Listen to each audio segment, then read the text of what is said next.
কোন মুরতাদ, কোন বেয়াদব যদি আমার রাসূলের শানে বেয়াদবি করে, বাংলার মুসলমান তাদেরকে ছেড়ে দেবে না। এই দেশে কোন নেতারে গালি দিলে তার বিচার হইতে দেখছি, রাজনৈতিক দলের বিরুদ্ধে কথা বললে তার বিচার হতে দেখেছি, কিন্তু অনেক নাস্তিক মুরতাদ বেঈমান আমার রাসূলের শানে বেয়াদবি করেছে, কুরুচিপূর্ণ বক্তব্য দিয়েছে, বাংলার জমিনে এগুলোর বিচার হয় নাই। আজকের থেকে সাবধান করি, আগামীর বাংলাদেশে কোন নাস্তিক, কোন মুরতাদ, কোন বেয়াদব যদি আমার রাসূলের শানে বেয়াদবি করে, তাদের একমাত্র শাস্তি হবে মৃত্যুদণ্ড। মৃত্যুদণ্ড ছাড়া অন্য কোন শাস্তি মানতে আমরা রাজি নই। তার জন্যই বাংলার মুসলমান যদি জীবন দিতে হয়, কারা কারা রাজি আছে হাত উঠে আল্লাহকে দেখান।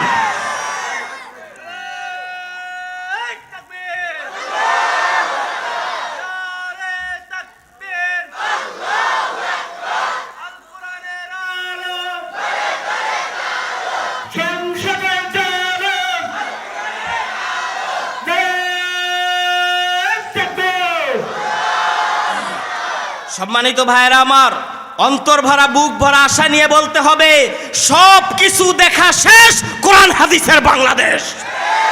আগামীর বাংলাদেশ হবে ইসলামের বাংলাদেশ, আগামীর বাংলাদেশ হবে কোরআনের বাংলাদেশ, আগামীর বাংলাদেশ হবে রাসূল প্রেমিকের বাংলাদেশ। আল্লাহ পাক কবুল করুক, সবাই বলি আমিন। আজকের এই সেবার আলো ফাউন্ডেশন ও এলাকাবাসীর উদ্যোগে আয়োজিত বার্ষিক তাফসিরুল কুরআন মাহফিলে আমাদেরকে সমবেত হয়ে ইতিপূর্বে অনেক মহামূল্যবান কোরআনে কারীমের তাফসিরের আলোকে আলোচনা শোনার তৌফিক দিয়েছেন এবং আমাদেরকে উপস্থিত হওয়ার জন্য আল্লাহ পাক কবুল করেছেন। এই জন্য মহান রবের শুকরিয়া আদায় করছি। সকলেই হৃদয় খুলে, অন্তর উজাড় করে দিয়ে, রাতের নিস্তব্ধতাকে ভঙ্গ করে দিয়ে সকলেই সেই মহান রবের কৃতজ্ঞতা জ্ঞাপন করছি। সবাই বলি আলহামদুলিল্লাহ। জন্ম আমার নবীর যুগে হলে কেমন হতো, জন্ম আমার নবীর যুগে হলে কেমন হতো, দু নয়নে রাসূলে পাক দেখিলে কেমন হতো। ঠিক কিনা বলেন? দু নয়নে রাসূলে পাক দেখিলে কেমন হতো, জন্ম আমার নবীর যুগে হলে কেমন হতো। আসতো ভেসে হযরতে বেলালের মধুর আযান, যে আযানে ছিল এমন প্রেম মুগ্ধ রহমান। আসতো ভেসে হযরতে বেলালের মধুর আযান, যে আযানে ছিল এমন প্রেম মুগ্ধ রহমান। দয়াল নবীর পিছে নামাজ পড়লে কেমন হতো, দয়াল নবীর পিছে নামাজ পড়লে কেমন হতো, দু নয়নে রাসূলে পাক দেখিলে কেমন হতো, জন্ম আমার নবীর যুগে হলে কেমন হতো। আলহামদুলিল্লাহ। আল্লাহ রাব্বুল আলামিনের শাহী দরবারে অসংখ্য অগণিত শুকর ও সুজুদ যে মহান রব্বুল আলামিন আমাদেরকে রব্বানা লাকাল হামদ হামদান কাসীরান তাইয়িবান মুবারাকান ফিহি। দুরূদ পড়ে নিচ্ছি বিশ্বমানবতার মুক্তির কাণ্ডারির উপর, যিনি এই পৃথিবীতে এমন এক সময় এসেছিলেন যখন সমগ্র পৃথিবীর মানুষ অন্ধকারে ডুবেছিল। তিনি হেদায়েতের আলো দিয়ে সেই অন্ধকারকে দূর করে সমগ্র পৃথিবীকে আলোকিত করেছেন। যারা ছিল পৃথিবীর ইতিহাসের নিকৃষ্টতম জাতি, আল্লাহ রসুল দুনিয়াতে এসে তাদেরকে পৃথিবীর শ্রেষ্ঠ সন্তানে পরিণত করেছেন। সেই মহান মানবের শানে একবার দুরূদ পড়ে নেই সাল্লাল্লাহু আলাইহি ওয়াসাল্লাম। আল্লাহর এই জমিনে আল্লাহর এই দিনকে কায়েম করার জন্য পৃথিবীর প্রথম দিন থেকে নিয়ে আজ পর্যন্ত যত মানুষ এই দিনের পথে শাহাদাতের অমীয় সুধা পান করে এই দিনকে আল্লাহর সামনে শাহাদাতের নজরানা পেশ করেছেন, ওই সকল শহীদদের আল্লাহ পাক জান্নাতে উচ্চ মর্যাদা দান করেন। সম্মানিত উপস্থিতি, ভূমিকা আমি বেশি টানব না, সামান্য কয়েক মিনিট কথা বলে আমি আমার মূল তাফসীর শুরু করব। আমাদের আজকের প্রধান আলোচক যিনি, তিনি উপস্থিত হয়ে গেছেন। বাংলার দ্বিতীয় মামুনুল হক যারে বলা হয়, তিনি যখন আলোচনা করবেন তখন আপনারা বুঝতে পারবেন কেন তারে বাংলার দ্বিতীয় মামুনুল হক বলা হয়। ইনশাআল্লাহ হুজুর আছেন, তার সময় মতো তিনি চলে আসবেন। এর পূর্ব মুহূর্তে কিছুক্ষণ সময় আমি যদি আপনার সাথে কথা বলি, আপনারা কি আমার কথা শুনবেন? আপনারা কি বিরক্ত হবেন? আমার নাম যারা দেখছেন, নামের শেষে দেখছেন একটা টাইটেল লাগানো আছে লাকসামি, দেখছেন তো আপনারা? লাকসামি মানে বোঝেন তো? আমার বাড়ি কই? তাহলে আপনাদের কাছ থেকে খুব কাছে না দূরে? তো কাছের মানুষ এই হিসাবে আমার প্রতি একটু আপনারা সহানুভূতি রাখবেন তো ইনশাআল্লাহ। দয়া করে একটু আমার কথাগুলি মনোযোগ দিয়ে শুনবেন, এই দিক সেদিক ঘোরাফেরা করবেন না, আর এদিক সেদিক তাকাবেন না। আল্লাহ পাক আমাদের এই তাফসিরুল কোরআন মাহফিলে আল্লাহ সকল প্রকারের খায়রা বরকত নাজিল করুন। এই মাহফিলকে আমাদের হেদায়েতের উসিলা হিসাবে আল্লাহ পাক কবুল করুন। সম্মানিত ভাইরা, আমরা যারা এই দেশের সাধারণ মানুষ, রাজনীতির সাথে আমাদের যাদের কোনো সম্পর্ক নাই, কে ক্ষমতার চেয়ার দখল করলো, কে ক্ষমতার চেয়ার হারাইলো, এগুলি নিয়ে আমাদের কোনো মাথা ব্যথা নাই। আমরা শুধু চাই একটু শান্তিতে থাকতে। কথা বলেন ঠিক কিনা? রাজনীতি নিয়ে আমাদের কোনো চিন্তা নাই, টেনশন নাই, মাথা ব্যথাও নাই। আমরা দিন আনি দিন খাই, শুধু আমরা চাই একটু শান্তি। কিন্তু দেখতে দেখতে সেই 1971 থেকে 54 বছর শেষ হয়ে 55 বছরে পাড়া দিলাম, কিন্তু কাঙ্ক্ষিত সেই শান্তির দেখা এখনো আমরা খুঁজে পেলাম না। অনেক দেখলাম চড়াই উতরাই, অনেক মানুষ পেলাম, অনেক রকমের কথা শুনলাম, কিন্তু ঘুরে ফিরে সেই এক জায়গায় আমরা আমাদের আর শান্তি খুঁজে পেলাম না এই 55 বছরের মধ্যেও। তার কারণ আসলে শান্তির যে রাস্তা, সে রাস্তা আমরা বেছে নিতে পারিনি বিধায় এখন পর্যন্ত সেই শান্তির দেখা আমরা খুঁজে পাইনি।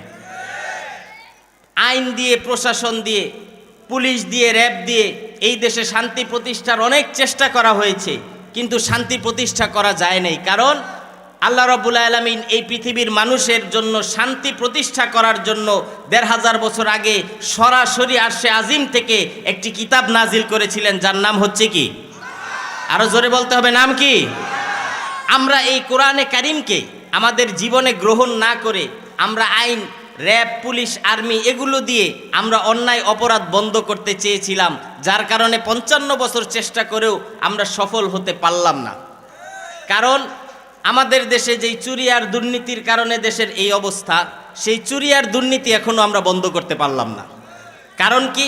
কারণ হচ্ছে পুলিশ, র্যাব, প্রশাসন তারা যথেষ্ট চেষ্টা করে, কিন্তু তারা রিমান্ডে নিয়ে মানুষকে যে মারে হচ্ছে উপরে, আর সমস্যা হইল ভিতরে। কথা কয় না ঠিক কিনা? সমস্যা ভিতরে, মারে উপরে। যেই জায়গায় রোগ, ওই জায়গায় যতক্ষণ মেডিসিন না পড়ে ততক্ষণ পর্যন্ত রোগ ভালো হয় না। আপনাদেরকে একটা ছোট্ট গল্প বলি, একটু খেয়াল করে শুনবেন।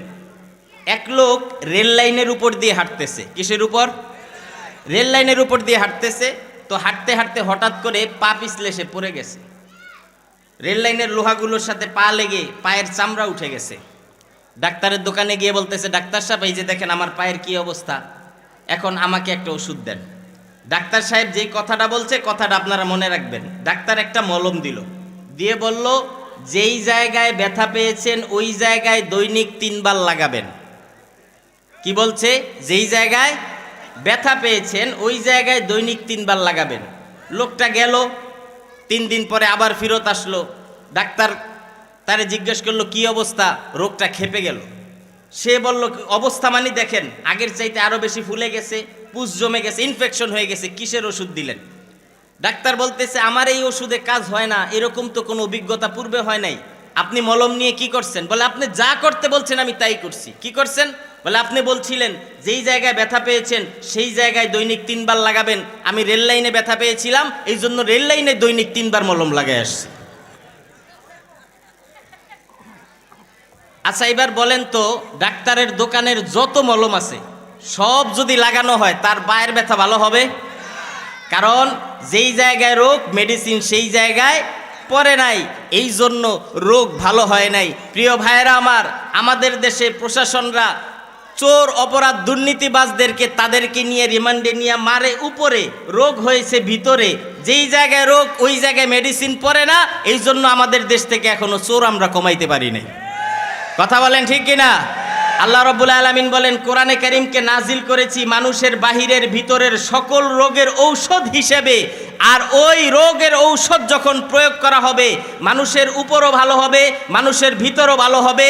55 বছর যাবত যেই শান্তি আমরা খুঁজছিলাম সেই শান্তির সমাজ আল্লাহ পাক প্রতিষ্ঠা করে দেবেন। এই জন্য প্রিয় ভাইরা, সমগ্র বাংলাদেশে যেখানে কোরআনের কথা বলি সেখানেই মানুষের গণজোয়ার দেখি। এই মানুষের গণজোয়ার দেখে বুক ভরা আশা নিয়ে আমরা প্রতিজ্ঞা করতে পারি ইনশাআল্লাহ আগামীর বাংলাদেশ হবে কোরআনের বাংলাদেশ। ইনশাআল্লাহ আগামীর বাংলাদেশ হবে মদিনার সনদের বাংলাদেশ। আগামীর বাংলাদেশ হবে ইসলামের বাংলাদেশ। সেই বাংলাদেশ গড়ার জন্য কারা কারা রাজি আছি? হাত উঠে আল্লাহকে দেখায়।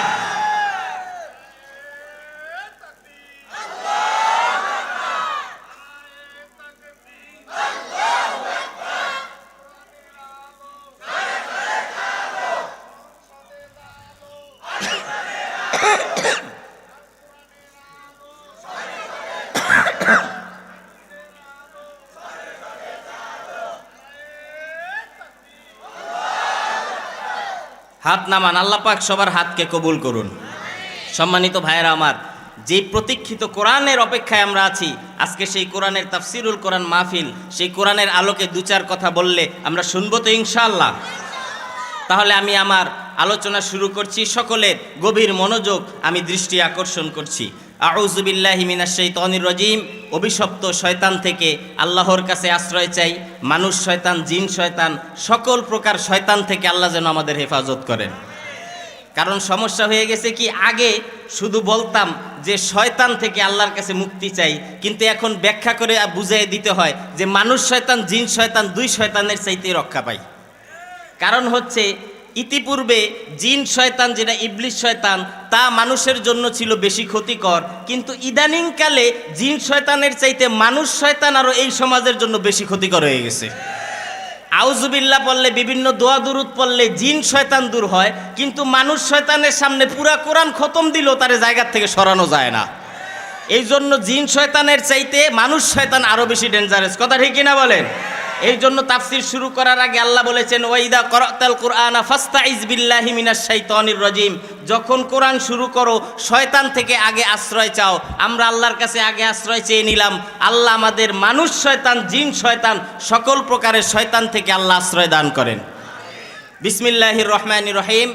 পরম করুণাময় অতীব দয়ালু আল্লাহর নামে শুরু করছি। আল্লাহ রাব্বুল আলামিন বলেন ফি জান্নাতি ইয়াতাসাআলুন। আল্লাহ রাব্বুল আলামিন যখন বিচার হিসাব নিকাশ সব কিছু শেষ করবেন, জান্নাতি লোক যারা আল্লাহ পাক তাদেরকে জান্নাতে দিয়ে দিবেন, জাহান্নামী যারা আল্লাহ পাক তাদেরকে জাহান্নামে দিয়ে দিবেন। এইবার জান্নাতের মধ্যে যাওয়ার পর জান্নাতের লোকেরা এখন বিপদ কেটে গেছে, জান্নাতের মধ্যে চলে এসেছে। হাসরের ময়দানে যতক্ষণ থাকবে কেউ কারো খবর নেওয়ার সময় থাকবে না, সুযোগ থাকবে না। যখন নিজের বিপদ কেটে গেল, আমরা যখন জান্নাতে চলে এসেছি, এইবার জান্নাতে যাওয়ার পর তারা চিন্তা করতেছে আমার ভাইয়ের কি হইল, বাবা মায়ের কি হইল, বন্ধু বান্ধবের কি হইল, আত্মীয় স্বজনের কি হইল, তারা কোথায় আছে। এই খোঁজ খবর নেয়ার জন্য তারা ফেরেশতার কাছে অনুমতি চাবে, আমাদেরকে জাহান্নামে গিয়ে একটু দেখার সুযোগ করে দাও, আমাদের আত্মীয় স্বজনরা কোথায় আছে। কথা বুঝতেছেন আমার? জান্নাতি লোকেরা গিয়ে দেখবে অনেক চেনা জানা পরিচিত আত্মীয় স্বজন বন্ধু বান্ধব অনেকেই জাহান্নামের মধ্যে গিয়ে পড়ে আছে। এইবার ওই জাহান্নামী লোকদেরকে জান্নাতি লোকেরা জিজ্ঞেস করবে, ফি জান্নাতি ইয়াতাসাআলুন আনিল মুজরিমিন মা সালাকাকুম ফি সাকর। জান্নাতীরা জিজ্ঞেস করবে, ও হে ভাইয়েরা আমার, তোমরা যে জাহান্নামে আসলা কি অপরাধ করার কারণে আল্লাহ রাব্বুল আলামিন তোমাদেরকে জাহান্নামে দিলেন, তোমাদের দোষটা কি? ওই জাহান্নামী লোকেরা যেই যেই কারণে জাহান্নামে যাওয়ার কথা বলেছেন কিয়ামত পর্যন্ত ওই দোষগুলো অপরাধগুলো যত মানুষের ভিতরে পাওয়া যাবে আল্লাহ রাব্বুল আলামিন তত মানুষদেরকেই জাহান্নামে দিয়ে দেবেন। তাহলে জাহান্নামে যাওয়ার যে মূল কারণ, এই কারণগুলো আজকের তাফসিরের মধ্যে আসছে মোট 4টা কারণ। কয়টা? আরেকটু জোরে বলি, কয়টা? এই 4টা কারণ আমরা খুঁজে বের করব, আর এই 4টা বৈশিষ্ট্যের কোনো বৈশিষ্ট্য যেন আমার মধ্যে না থাকে, যদি থাকে তাহলে আমি জান্নাতি হওয়ার পরিবর্তে জাহান্নামী হয়ে যাব। কথা বুঝতেছেন? তাহলে এই 4টা বিষয় আমাদের জানা দরকার, কথা ঠিক না? অনেক ভাইদেরকে একটু এলোমেলো দেখা যাইতেছে, আপনারা কি বিরক্ত হইতেছেন? কথা তো মাত্র শুরু করলাম, বসলাম, একটু খেয়াল করে মনোযোগ করে শুনলে আশা করি ভালো হবে ইনশাআল্লাহ। তো ভাইয়েরা আমার, আমি বলছিলাম জাহান্নামীদেরকে যখন জিজ্ঞেস করা হলো তোমরা কেন জাহান্নামে আসলা, তখন তারা 4টি কারণ বলেছে। একে একে ওই 4টি কারণ নিয়ে আলোচনা করব। আল্লাহ রাব্বুল আলামিন বলেন, প্রথম কারণ তা যারা উল্লেখ করলো কোরআনের মধ্যে, জাহান্নামীরা প্রথম বলবেন, ক্বালু লাম নাকু মিনাল মুসাল্লিন।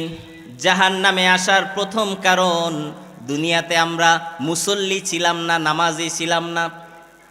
নামাজ না পড়ার কারণে আল্লাহ রাব্বুল আলামিন আমাদেরকে জাহান্নামে দিয়েছেন। ও প্রিয় ভাইরা, আমার কথা যদি বুঝে থাকেন আপনারা উত্তর দিবেন।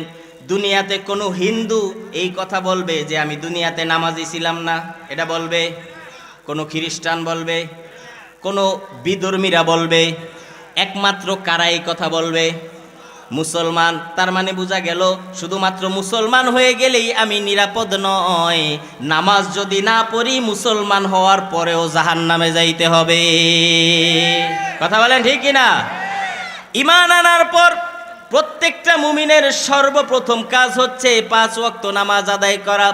আল্লাহ রাব্বুল আলামিন এই নামাজকে এত বেশি মর্যাদা দিয়েছেন, এত সম্মান দিয়েছেন।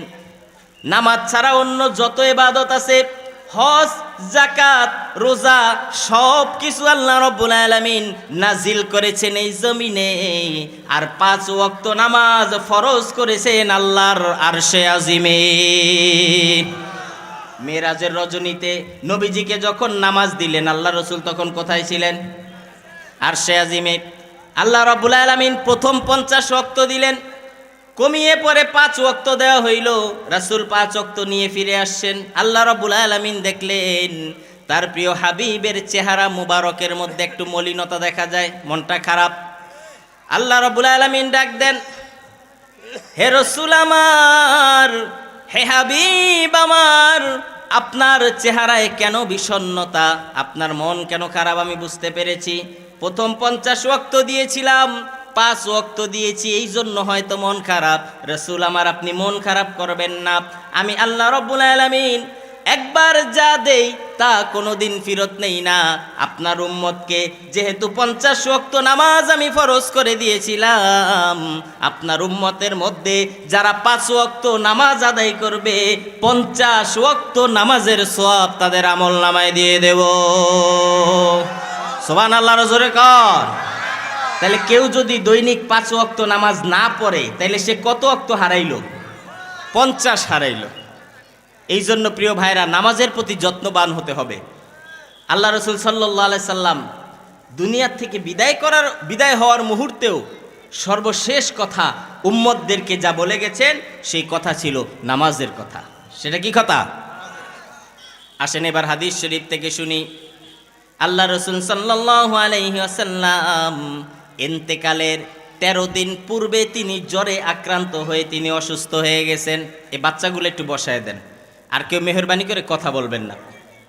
ভলেন্টিয়ার বাইরে একটু খেয়াল করেন, বাচ্চাদেরকে বসায় দেন, মেহরবানি করে কেউ কথা বলেন না। অল্প সময় আমি শেষ করে দেব ইনশাআল্লাহ, একটু আপনারা মনোযোগ দিবেন তো ইনশাআল্লাহ। আল্লাহ রসুল 13 দিন পূর্বে অসুস্থ হয়ে গেলেন। রাসূল সাল্লাল্লাহু আলাইহি ওয়াসাল্লামের অসুস্থতা হয়ে গেছে এমন, কখনো হুশ কখনো বেহুশ। আল্লাহ রসুল সাল্লাল্লাহু আলাইহি ওয়াসাল্লাম তিনি মসজিদে গিয়ে জামাতের সাথে নামাজ আদায় করবেন অতটুকু শক্তি শরীরের মধ্যে নাই। আম্মা জান আয়েশা রাদিয়াল্লাহু তাআলা আনহা বলেন, বিশ্বনবী রাহমাতুল লিল আলামিন একদিন তিনি জ্বরে অজ্ঞান হয়ে গেছেন, বেহুশ হয়ে গেছেন। নবীজির হুশ ফিরে আসলো। সাহাবা একরাম হজরতে বেলাল মসজিদে আজান দিলেন। সাহাবা একরাম রসুলের জন্য অপেক্ষা করতে লাগলেন, রসুল আসবেন, তার পিছনে জামাতে নামাজ আদায় করবেন। অনেকক্ষণ সময় হয়ে গেছে, আল্লাহ রসুল আর আসেন না। সাহাবা একরাম নামাজ শুরু করে দিলেন। আসরের সময় হয়ে গেল, আসরের নামাজ আদায় হয়ে গেল। মাগরিবের নামাজের সময় হয়ে গেল, আবার হজরতে বেলাল আজান দিলেন। সাহাবা একরাম রসুলের জন্য অপেক্ষা করলেন। আল্লাহ রসুল সাল্লাল্লাহু আলাইহি ওয়াসাল্লাম বেহুশ অবস্থায় পড়ে রইলেন। মসজিদে তিনি আসতে পারলেন না। মাগরিবের নামাজ আদায় হয়ে গেল, আল্লাহ রসুলের হুশ ফিরে আসলো। আম্মাজান হজরতে আয়েশাকে জিজ্ঞেস করলেন, আয়েশা এখন কোন সময়? আম্মাজান আয়েশা বললেন, ইয়া রাসূলুল্লাহ, ইয়া হাবিবাল্লাহ, এখন হচ্ছে এশারের নামাজের সময়। আপনার সাহাবীরা আজান দিয়েছে মসজিদে নববীতে, আপনার জন্য তারা অপেক্ষা করতেছে। আপনি যাবেন, আপনার পিছনে তারা জামাতে নামাজ আদায় করবে। নবীজি বললেন, পানি নিয়ে আসো। আল্লাহ রসুল গোসল করলেন, মসজিদে যাওয়ার জন্য প্রস্তুতি নিলেন। তিনি আবার বেহুশ হয়ে জমিনের মধ্যে পড়ে গেলেন। আবার কিছুক্ষণ পরে হুশ ফিরে আসলো, তিনি আবারও পানি আনলেন, আবারও গোসল করলেন, মসজিদে যাওয়ার জন্য প্রস্তুত হবেন। আবার বেহুশ হয়ে তিনি জমিনের মধ্যে পড়লেন, এইভাবে 3 বার। তৃতীয়বার বেহুশ হওয়ার পর তিনি যখন উঠলেন, আম্মা জান আয়েশাকে জিজ্ঞেস করলেন, আয়েশা এখন কোন নামাজের সময়? আম্মা জান আয়েশা বললেন, ইয়া রাসূলুল্লাহ, ইয়া হাবিবাল্লাহ, আপনার সাহাবীরা এতক্ষণ পর্যন্ত আপনার জন্য অপেক্ষা করতে করতে এইমাত্র আমার বাবা হজরতে আবু বকরের ইমামতিতে এশারের নামাজ শুরু হয়ে গেছে। নবীজি বললেন, আয়েশা আমার মাথাটা উঁচু করে ধরো, ঘরের পর্দাটা একটু সরিয়ে দাও। আম্মা জান আয়েশা নবীজির মাথাটা উঁচু করে ধরলেন, পর্দাটা একটু সামান্য সরিয়ে দিলেন, আর আল্লাহ রসুল দেখতে লাগলেন মসজিদে নববীতে সাহাবা একরাম জামাতের সাথে 5 ওয়াক্ত নামাজ আদায় তারা করতেছে। আম্মা জান আয়েশা খেয়াল করে দেখলেন, প্রিয় নবীজি রাহমাতুল লিল আলামিন তার 2 চোখের কোনা বেয়ে বেয়ে পানি পড়তেছে। আম্মা জান আয়েশা জিজ্ঞেস করলেন, ইয়া রাসূলুল্লাহ, আপনি কেন কাঁদেন? আপনার কি খুব কষ্ট হয়? নবীজি বললেন, আয়েশা না, সব চোখের পানি কষ্ট আর দুঃখের জন্য নয়, কিছু কিছু চোখের পানি আনন্দের কারণেও বের হয়ে আসে। আমি আমার সাহাবীদের মধ্যে নাই, তবুও তারা 5 ওয়াক্ত নামাজ জামাতের সাথে আদায় করতেছে। সেই দৃশ্য আমি যখন আমার নিজের চোখে দেখেছি, আমার কাছে মনে হয়েছে উহুদের ময়দানে রক্ত দেওয়া আমার সার্থক হয়ে গেছে। সাহাবীদের জন্য, ইসলামের জন্য, দ্বীনের জন্য যেই কুরবানি আমি করেছি তা আমার কাছে সফল হয়ে গেছে। এইভাবে আল্লাহ রসুল ইন্তেকালের 4-5 দিন আগে তিনি হঠাৎ করে মনে হইল যেন পরিপূর্ণ সুস্থ হয়ে গেছে। মসজিদে গেলেন, নামাজ আদায় করলেন, সাহাবীদের সাথে কথা বললেন, আবার অসুস্থ হয়ে গেলেন। অসুস্থ হতে হতে এমন অবস্থা যেদিন ইন্তেকাল করবেন, আম্মা জান আয়েশা রাদিয়াল্লাহু তাআলা আনহার ঘরের মধ্যে ছিলেন। তিনি বলতে লাগলেন, আমি ঘরের মধ্যে তাকিয়ে দেখলাম আল্লাহ রসুল শুয়ে আছেন, তার শরীরের উপরে একটা চাদর দেওয়া আছে।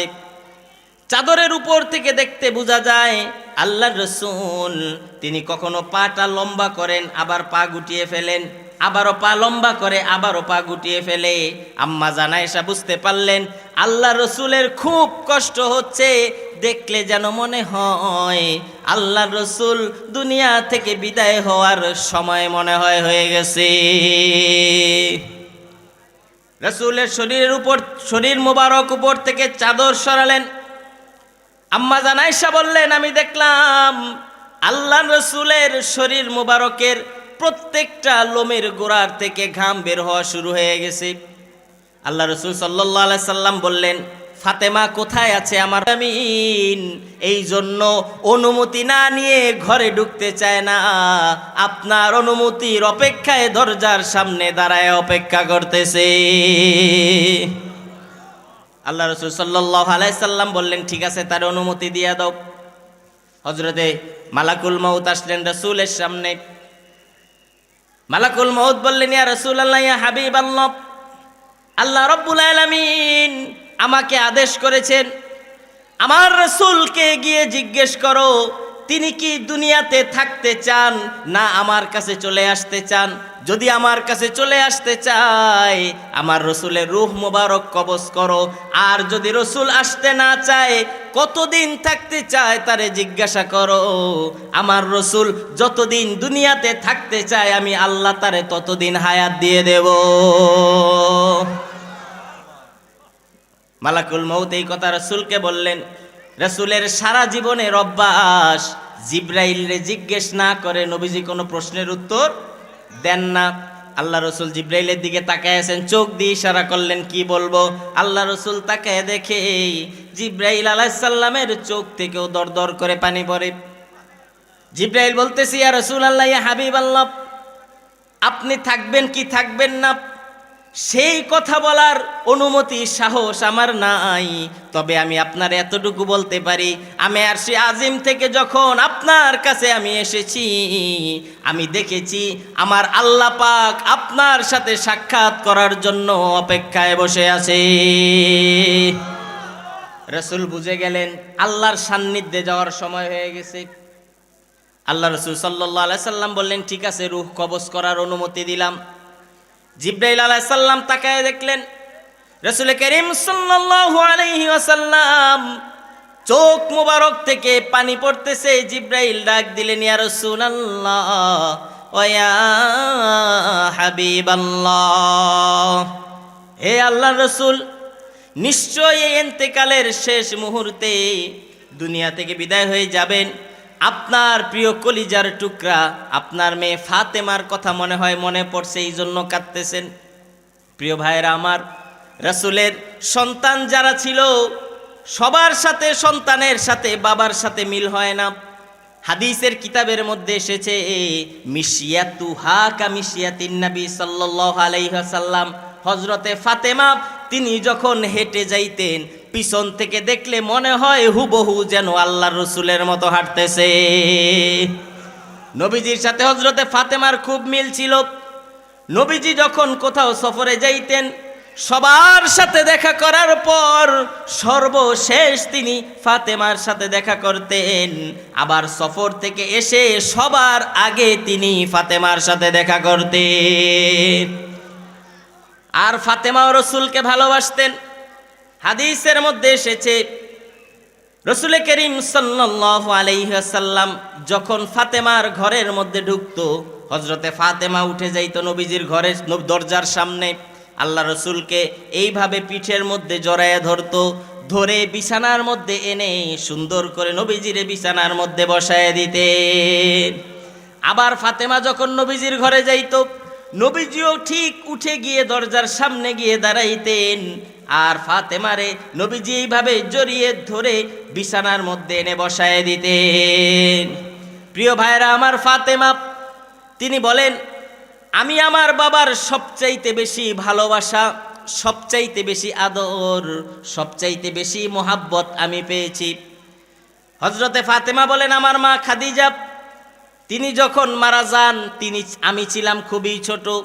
আমার যত বোন ছিল ভাই ছিল সবগুলারে আমার মা খাদিজা লালন পালন করেছেন। আমি ছোট থাকা অবস্থায় আমার মা খাদিজা যখন দুনিয়া থেকে বিদায় হয়ে যায় একমাত্র সন্তান আমি, যিনি আমার বাবার বুকে মাথা রেখে ঘুমিয়েছি। আমার বাবার যেই কলিজার মধ্যে আল্লাহ পাক কোরআন নাজিল করেছেন, ওই কলিজার মধ্যে মাথা দিয়া ঘুমানোর সৌভাগ্য আমি ফাতেমার হয়েছে।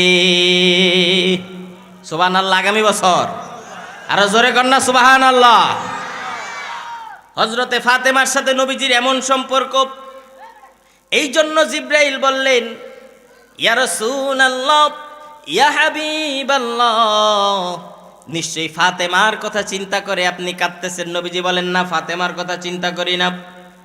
জিব্রাইল বললেন, ইয়া রাসূলুল্লাহ, তাহলে হয়তো ইমাম হাসান হুসাইনের কথা মনে পড়ে, আপনার কলিজার টুকরা নাতি। হাদিসের বর্ণনার মধ্যে এসেছে, আল্লাহ রাসূল সাল্লাল্লাহু আলাইহি ওয়াসাল্লাম নামাজ পড়তেছেন, ইমাম হুসাইন রাদিয়াল্লাহু তাআলা আনহু নবীজির পিঠের উপর উঠে বসেছেন। অনেকক্ষণ হয়ে গেছে, আল্লাহ রাসূল সিজদার মধ্যে আছেন, কিন্তু ইমাম হুসাইন নামেন না। এই জন্য আল্লাহ রাসূল চিন্তা করলেন, পিঠের মধ্যে হাত দিয়ে তিনি সিজদার থেকে উঠবেন। যখনই তিনি অন্তরের মধ্যে এই নিয়ত করেছেন, অন্তরের খবর দুনিয়ার কেউ জানুক আর না জানুক, কার কাছে আছে? আরো জোরে বলতে হবে, কার কাছে আছে? আল্লাহ রাব্বুল আলামিন সাথে সাথে জিব্রাইলের মাধ্যমে মেসেজ পাঠাইলেন, ইয়া রাসূলুল্লাহ, ইয়া হাবিবাল্লাহ, আপনি নামাজ পড়তেছেন আর আপনার নাতি আপনার পিঠের উপরে বসে আছে। খবরদার রাসূল, আপনি সিজদা থেকে মাথা উঠাবেন না। এই দৃশ্য দেখতে আমার আল্লাহর কাছে খুব ভালো লাগতেছে।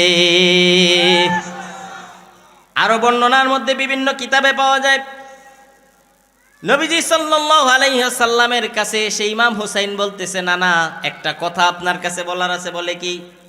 আমার বাবা হযরতে আলীকে বলেছিলাম আমার একটা ঘোড়া কিনে দেওয়ার জন্য। কত মানুষ ঘোড়ায় চড়ে, আমারও ঘোড়ায় চড়তে মনে চায়। কতবার বললাম, আমার বাবা একটা ঘোড়া আমারে কিনে দিল না। নবীজি বলতেছে, তোমার বাবা তোমারে ঘোড়া কিনে দিবে কোত্থেকে? তোমার বাবার ঘরে তো অনেক দিন পর্যন্ত চুলায় আগুনই জ্বলে না। ইমাম হুসাইন বললেন, না না, বাবা যদি আমারে ঘোড়া না কিনে দিতে পারে, আপনি তো আমার নানা, দয়া করে আপনি আমারে একটা ঘোড়া কিনে দেন। আল্লাহ রাসূল বললেন, হুসাইন, তুমি এমন মানুষের কাছে ঘোড়া কিনতে চেয়েছো যেই মানুষের ঘরে মাসের পর মাস চুলার মধ্যে আগুন জ্বলে না। তুমি আমার কাছে ঘোড়া চাইলা, আমি হয়তো একটা ঘোড়া তোমারে কিনে দিতে পারবো না, কিন্তু ঘোড়ায় চড়ার শখ আমি তোমার পূরণ করে দিতে পারি। আল্লাহ রাসূল সাল্লাল্লাহু আলাইহি সাল্লাম হামাগুড়ি দিয়ে জমিনের মধ্যে তিনি হামাগুড়ি দিয়ে শুয়ে পড়লেন। ইমাম হুসাইনকে বললেন, তুমি আমার পিঠের উপরে উঠে বসো। ঘোড়া কিনে দিতে পারলাম না, কিন্তু আমি বিশ্বনবী রাহমাতুল লিল আলামিন নিজেই তোমার জন্য ঘোড়া হয়ে গেলাম। এবার আল্লাহর রাসূল ঘোড়ার মতো হয়ে আছেন জমিনের মধ্যে, ইমাম হুসাইন তার পিঠের উপরে বসা। এইবার কতক্ষণ পরে ঠক ঠক ঠক ঠক করে আর ডাক দিয়ে বলতেছে, না না, ঘোড়ার পিঠে বসে তো আমি মজা পাইলাম না। আল্লাহ রাসূল বলতেছেন, কেন, তোমার কি হয়েছে? ইমাম হুসাইন বলল, দুনিয়াতে যত ঘোড়া আছে সব ঘোড়ার মধ্যে তো একটা লাগাম থাকে, আর আমি এমন এক ঘোড়া পাইলাম আমার ঘোড়ার কোনো লাগাম নাই।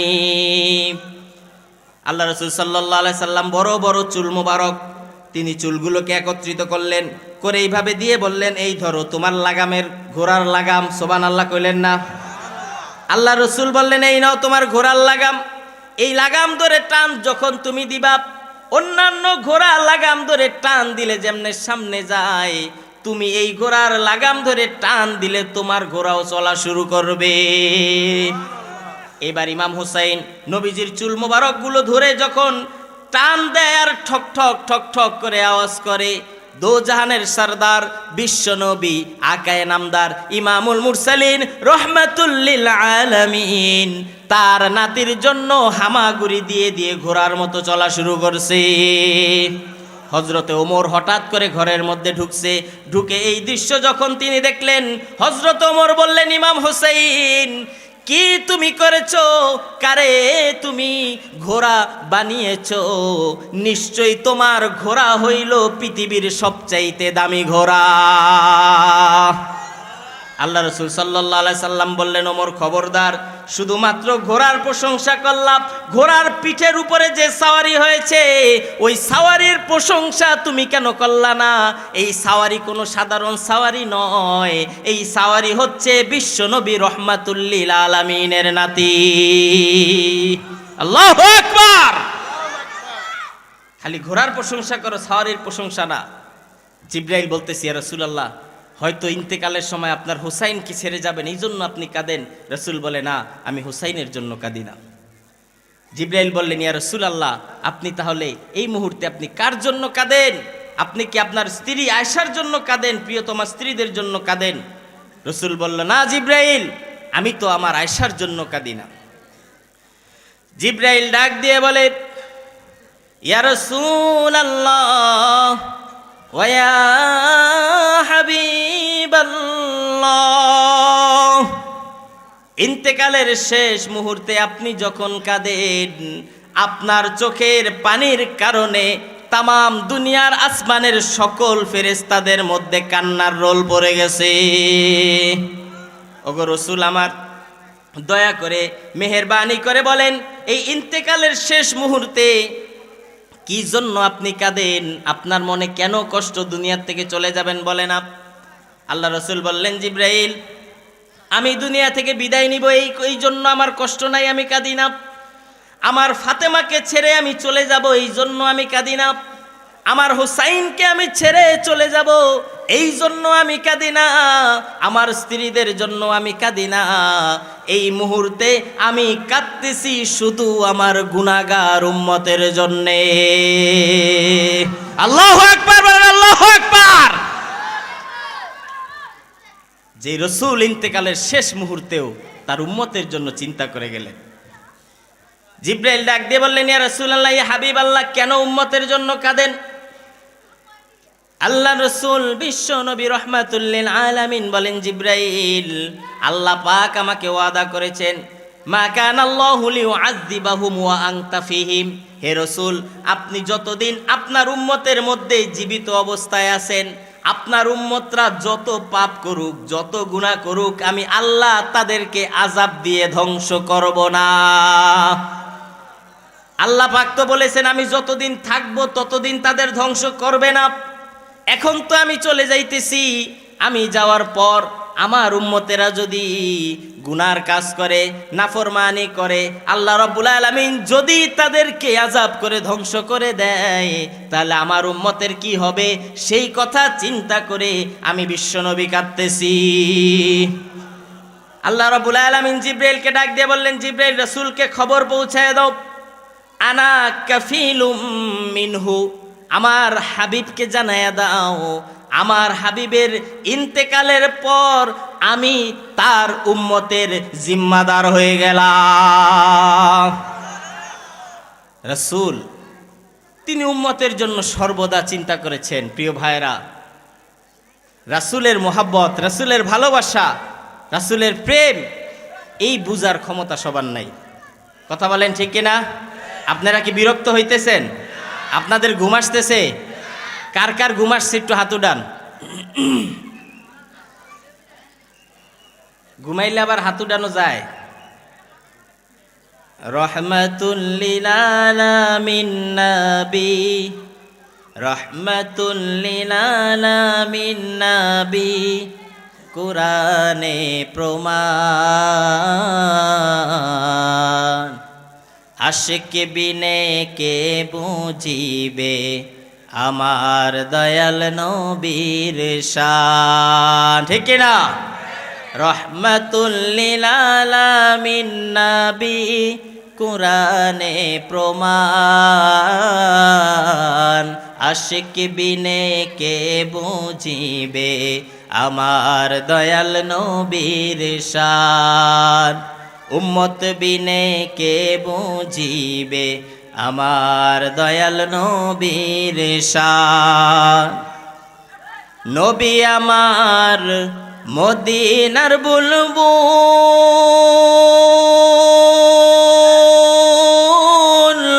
ভালোবেসে আল্লাহ নামটি দিলেন মুহাম্মদ রাসূল। নবী আমার মদিনার বুলবুল,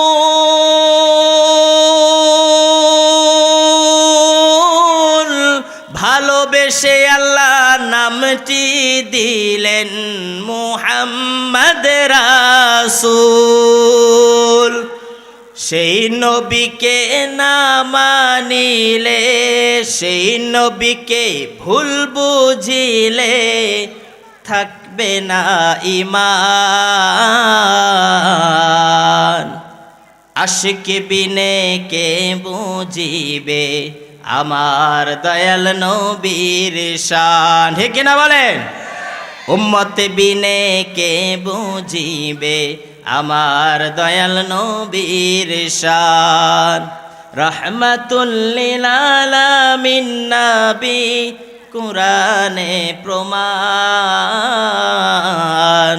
আশিক বিনে কে বুঝিবে আমার দয়াল নবীর শান। সবাই জিকির করে লা ইলাহা ইল্লাল্লাহ, লা ইলাহা। কেউ নাই, সাদর নাই কেউ, সবাই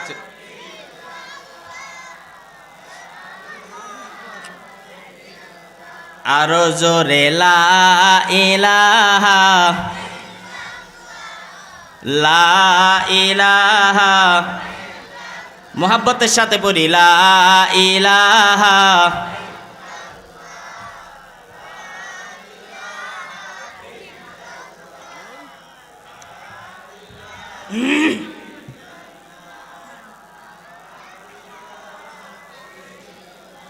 তার নেই তুলনা, তার সম কেউ না, তার লাগি হও দিওয়ানা। তার নামে গাও গান, বলো আল্লাহ মহান, পাবে অগণিত তার অনুদান। কেন তারে ডাকো না ওরে অবুঝ মনা, কেন তারে ডাকো না ওরে অবুঝ মনা। তারে পেলে সবই পাবে সে কি জানো না, তারে পেলে সবই পাবে সে কি জানো না। তার নেই তুলনা, তার সম কেউ না, তার লাগি হও দিওয়ানা। লা ইলাহা, জোরে লা ইলাহা, আরো লা ইলাহা, লা ইলাহা ইল্লাল্লাহু মুহাম্মাদুর রাসূলুল্লাহ সাল্লাল্লাহু। আপনাদের কষ্ট হইতেছে? প্রধান বক্তা আসবে, আর ঠিক চলবে আলোচনা নাকি? একটু শুনবেন। এই যে ভাইরা দাঁড়ায় আছেন আপনারা সবাই কি ভলেন্টিয়ার? ভলেন্টিয়ার ভাইরা সারা যারা আছেন সবাই বসে যান, আর ভলেন্টিয়ার ভাইরা বাকিদেরকে বসায় দেন। মেহরবানি করে বসেন। প্রিয় ভাইরা, কোরআনের একটা আদব আছে, দাঁড়ায় দাঁড়ায় সার্কাস খেলা দেখে কোরআন শুনে না, কথা ঠিক কিনা বলেন? দাঁড়ায় দাঁড়ায় যাত্রাপালা দেখে কোরআন নয়, কোরআন দেখতে হয়, কোরআন শুনতে হয় বসে আদবের সাথে, কথা ঠিক কিনা? মেহরবানি করে সবাই বসে যান, কোরআনের মোহাব্বতে আল্লাহ পাক কবুল করুক, বলেন আমিন। সম্মানিত ভাইয়েরা আমার, আমি বলছিলাম বিশ্ব নবী রাহমাতুল লিল আলামিন ইন্তেকালের শেষ মুহূর্তে তিনি যখন উম্মতের কথা চিন্তা করে তিনি কাঁদতেছেন, এইবার আল্লাহ রাব্বুল আলামিন তার রাসূলের পক্ষ থেকে সাক্ষাৎ করার সময় হয়ে গেছে। রাসূল এইবার অনুমতি দিলেন মালাকুল মউতকে রুহু কবজ করার জন্য। মালাকুল মউত রাসূল সাল্লাল্লাহু আলাইহি সাল্লামের রুহু কবজ করতেছেন। এমন সময় আম্মাজান হযরতে আয়েশা বলেন, আমি রাসূলে কারীম সাল্লাল্লাহু আলাইহি সাল্লামের ঠোঁট মোবারকের দিকে তাকাইলাম, তাকায় দেখতেছি রসুলের ঠোঁট মোবারক নড়তেছে। তিনি কি যেন বলতেছেন, স্পষ্ট করে কথা শোনা যায় না, তবে ঠোঁট নড়া দেখে বোঝা যাইতেছে তিনি কিছু একটা বলতেছেন। আমি রসুলের সেই কথাগুলো শোনার জন্য কান নবীজির মুখ মুবারকের সামনে নিলাম।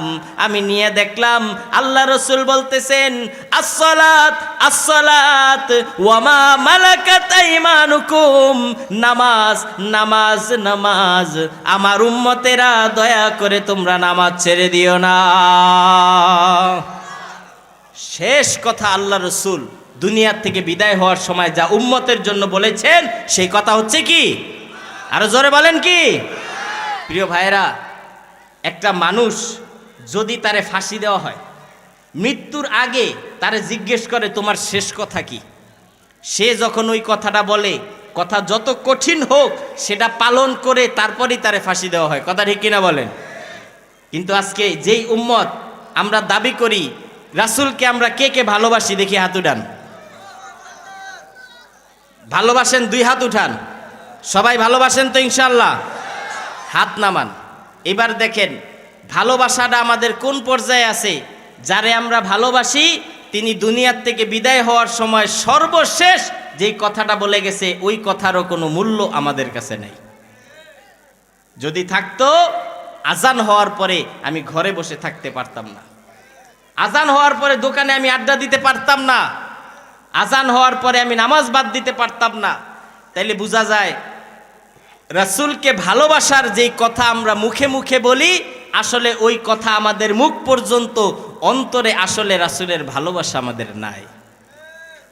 মনে রাখবেন, যার অন্তরে রাসূলের ভালোবাসা নাই সেই ব্যক্তি কখনো মুমিন হতে পারে না। কথা বলেন ঠিক কি না? আল্লাহ রাসূল বলেন, লা ইউমিনু আহাদুকুম হাত্তা কুনা হাব্বা ইলাইহি মিন ওয়ালিদিহি ওয়া ওয়ালাদিহি ওয়ান নাসি আজমাইন। তার স্ত্রী, সন্তান, বাবা মা, দুনিয়ার যা আছে সব কিছুর চাইতে আমি রাসূলকে যতক্ষণ মহব্বত বেশি না করবে ততক্ষণ পর্যন্ত সে প্রকৃত মুমিন হতে পারবে না। এই জন্য প্রিয় ভাইরা, আমরা রাসূলের মহব্বতে শুধুমাত্র নামাজ নয়, প্রয়োজনে রাসূলের মহব্বতে আমরা জীবনও দিতে রাজি আছি। কথা বলেন ঠিক কিনা? সম্মানিত ভাইরা আমার, আমরা আগামীতে এই বাংলাদেশকে এমন বাংলাদেশ বলতে চাই যেই বাংলাদেশে কোনো নাস্তিক, কোনো মুরতাদ, কোনো বেয়াদব যদি আমার রাসূলের শানে বেয়াদবি করে বাংলার মুসলমান তাদেরকে ছেড়ে দেবে না। এই দেশে কোনো নেতারে গালি দিলে তার বিচার হইতে দেখছি, রাজনৈতিক দলের বিরুদ্ধে কথা বললে তার বিচার হতে দেখেছি, কিন্তু অনেক নাস্তিক, মুরতাদ, বেঈমান আমার রাসূলের শানে বেয়াদবি করেছে, কুরুচিপূর্ণ বক্তব্য দিয়েছে, বাংলার জমিনে এগুলোর বিচার হয় নাই। আজকের থেকে সাবধান করি, আগামীর বাংলাদেশে কোন নাস্তিক, কোন মুরতাদ, কোন বেয়াদব যদি আমার রাসূলের শানে বেয়াদবি করে তাদের একমাত্র শাস্তি হবে মৃত্যুদণ্ড। মৃত্যুদণ্ড ছাড়া অন্য কোন শাস্তি মানতে আমরা রাজি নই। তার জন্য বাংলার মুসলমান যদি জীবন দিতে হয়, কারা কারা রাজি আছে হাত উঠে আল্লাহকে দেখান।